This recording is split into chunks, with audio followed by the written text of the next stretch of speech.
ये केमिस्ट्री यानी केमिस्ट्री के क्लास में बहुत सारे बच्चों को जो है ऐसा है कि सबसे पहले उनको सूत्र याद नहीं होता है। तो सूत्र याद करने के लिए हम छोटे छोटे जो है क्लिप बनाते हैं, और क्लिप बनाने के बाद में क्या कहते हैं, देखिए सबसे पहले आपको राइटिंग करना बहुत जरूरी है। कोई भी बच्चा है, मान लीजिए कि वो 12th में है या कॉलेज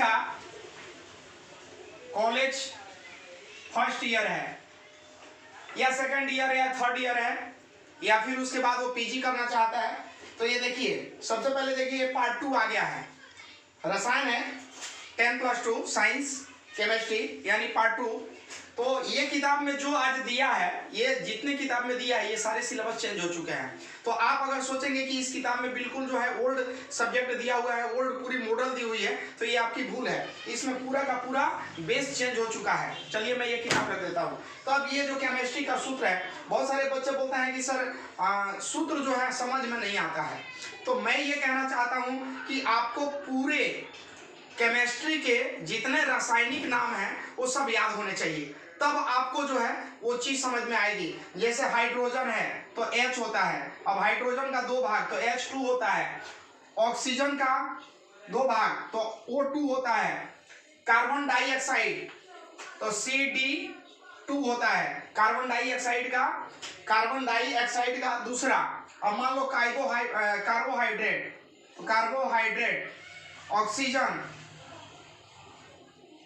3। यानी कहने का मतलब है कि जब तक आपको रासायनिक नाम याद नहीं होंगे, जितने भी अम्ल है, जितने भी पदार्थ है, जितने भी केमिकल है, उसके वैज्ञानिक सूत्र याद करना है, तो उसके तत्वों को याद करना होगा, उसके तत्वों के नाम को जानना होगा, तभी जो है आप ये शॉर्ट इनके मेथड को याद कर सकते हैं। जब तक ये याद नहीं होगा तब तक आपको जो है केमिस्ट्री समझ में नहीं आएगी। वही हम बात करते हैं,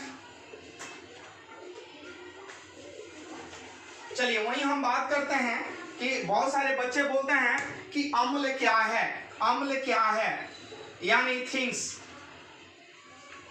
एक वस्तु है, क्या है जी? वस्तु है। तो वस्तु को हम एक थिंग्स, वस्तु, अम्ल यानी एक रासायनिक जो है तत्व है, केमिकल है। तो ये अम्ल जो है, जब तक आप केमिस्ट्री का रासायनिक नाम, अम्ल, सूत्र याद नहीं करेंगे, यानी कहा जाता है कि जब बच्चा साइंस लेता है तो मैथ उसकी अच्छी होनी चाहिए, इंग्लिश अच्छी होनी चाहिए। लेकिन मेरा मानना है कि अगर ये दोनों भी अच्छा नहीं है और बच्चे को अगर आपको साइंस पढ़ाना है तो ये भी पॉसिबल है, लेकिन उसके लिए क्या करना होगा, 8 से 10 घंटे एक टाइम टेबल और एक रूटीन होनी चाहिए और उसको फॉलो करना पड़ेगा। अगर वो हार्ड लेबर करता है तो साइंस भी निकाल सकता है। ऐसा कुछ भी नहीं है कि वो नहीं पढ़ सकता है, पढ़ सकता है। कोई भी दुनिया में ऐसा काम नहीं है जो इम्पॉसिबल है। बहुत सारे बच्चे बोलते हैं कि सर साइंस लूँ कि आर्ट्स लूँ कि कॉमर्स लूँ, क्या करूँ समझ में नहीं आता है, मैं 11th में क्या लूँ, अभी 10th पास कर गया। तो हमें ये कहना होता है कि सबसे पहले 10th का तुम्हारा बेस क्या रहा, कम से कम 90% अगर अबव है तो तुम ठीक हो, लेकिन परसेंटेज पे नहीं जाना चाहिए। उन पेरेंट्स को भी बोलता हूँ परसेंटेज पे नहीं जाना चाहिए, क्योंकि बच्चे में अगर टैलेंट है ना तो परसेंटेज मायने नहीं रखता है। क्योंकि मैंने देखा है 12th फेल लड़का भी IAS IPS बनता है। क्यों बनता है जी? क्योंकि उसके अंदर टैलेंट है, उसकी जो माइंड की IQ लेवल है वो स्ट्रॉन्ग है, वो कर सकता है।